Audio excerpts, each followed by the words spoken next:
முதலாக சமபங்கு என்பதை சொல்லாதே. சமபங்கு என்பது எப்படி சரியாக இருக்கும்?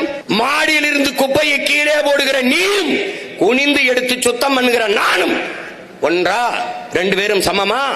நீ மாளிகையிலே வாழ்கிறாய், நான் குடிசையிலே வாழ்கிறேன், மண் குடிசையிலே. ரெண்டு பேரும் சமமா? சமமா? நீ 3 வேளை உணவு உண்ணுகிறாய், நான் ஒரு வேளை உணவுக்கே போராடுகிறேன். ரெண்டு பேருடைய வாழ்க்கை தரமும் சமமா? அப்ப சமபங்கு என்பது எவ்வளவு பெரிய மாற்று, எவ்வளவு பெரிய மாற்று!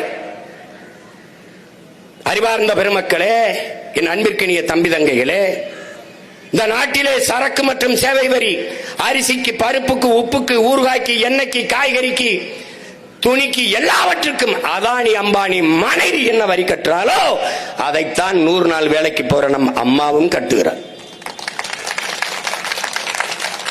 இங்கே ஒரே கேள்விதான், வரி இருவருக்கும் ஒன்றாக இருக்கிறது, வாழ்க்கை தரம் ஒன்றாக இருக்கிறதா? அதுபோலதான் சமபங்கு என்பது. பட்டியல் சமூகத்தில் பிறந்துட்டால், பெரியாவை மேயராக்கிவிட்டால் இந்த பிரச்சனைகளை எதிர்கொள்ளலாம்.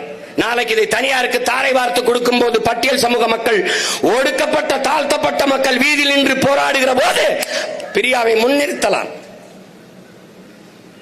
எவ்வளவு பெரிய மாற்று!